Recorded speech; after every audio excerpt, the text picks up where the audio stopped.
Hello everyone, आज आपण बघणार आहोत मस्त टेस्टी आणि छान असा सोया पुलावची रेसिपी। सगळ्यात आधी इथे मी सोया चंक्स घेतले आहेत बॉईल करून। त्याच्यामध्ये गाजर घेतलंय, बटाट्याचे काप घेतलेत, आवडीप्रमाणे भाज्या घालू शकता। इथे मी मशरूम घेतलंय।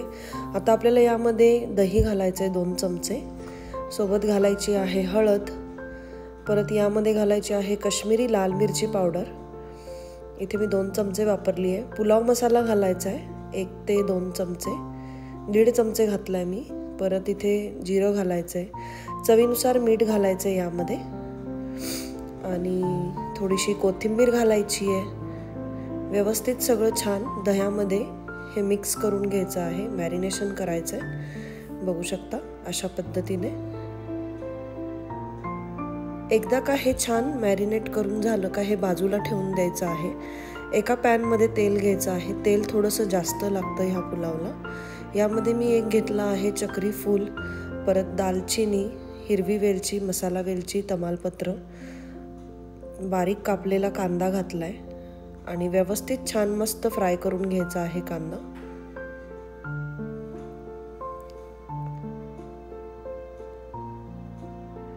यामध्ये घालायचं आहे थोडीशी राई, थोडंसं जिरं आणि थोडा हिंग घालायचा आहे। परत एकदा मस्त मिक्स करून घ्यायचं आहे सगळं। हे व्यवस्थित मिक्स झालं का आता आपल्याला यामध्ये घालायचे आहेत टोमॅटो।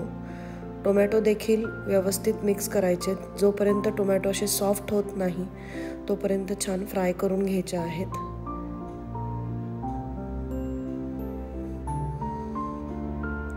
मग घालायचं आहे टेचून घेतलेला लसूण। इथे मी 4 ते 5 लसणाच्या पाकळ्या अशा टेचून घेतल्या आहेत। आणि मग घालायचं आहे किसून घेतलेलं आलं, साधारण 1 टेबलस्पून आलं मी यामध्ये घातलं आहे किसलेलं।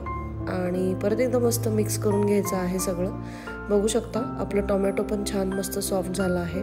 आता यामध्ये घालायचं आहे घरातला साठवणीतला मसाला, हळद, छान मिक्स करून घ्यायचं आहे। मसाल्याचं प्रमाण कमी जास्त तुमच्या चवीनुसार तुम्ही करू शकता।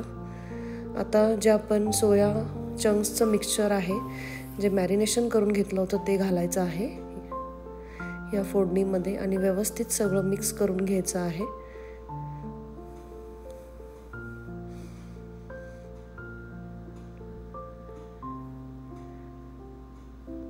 एकदा का हे छान मिक्स झालं का आता यामध्ये आपल्याला घालायचं आहे 1 टेबलस्पून तूप घालायचे, क्लॅरिफाईड बटर, आणि परत एकदा मिक्स करायचंय।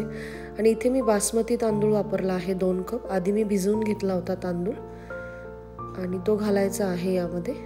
व्यवस्थित छान मिक्स करून घ्यायचा आहे। तांदळाला मसाला व्यवस्थित छान लावून घ्यायचा आहे। मला थोडा मसाला कमी वाटला होता साठवणीतला, तो थोडा अजून घातला मी, आणि पुलाव मसाला घातला थोडा। आता यामध्ये 3 कप पाणी घालायचंय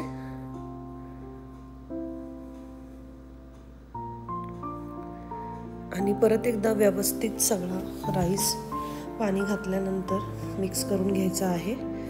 आता आपल्याला यावर झाकण ठेवायचं आहे 10 मिनिटासाठी। जोपर्यंत भातातलं पाणी आटत नाही तोपर्यंत झाकण नाही काढायचंय। बघू शकता पाणी आटलं आहे। झाकण काढलं मी, मला थोडंसं ओलसर वाटला राईस, म्हणून मी अजून परत एकदा झाकण ठेवलं आहे। इथे आपला मस्त पुलाव रेडी आहे। खूप अप्रतिम लागतो हा पुलाव, सोबत पापड, लोणचं। आहा, काय भारी टेस्ट लागते। एकदा नक्की करून बघा, आणि लहान मुलांना पण खूप आवडतो।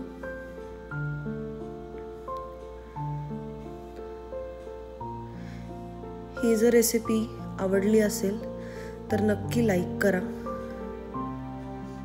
जास्तीत जास्त शेअर करा, आणि आपल्या यूट्यूब चॅनलला हर्षदास फ्लेवरफुल रेसिपीला सबस्क्राईब करायला विसरू नका। Thank you for watching.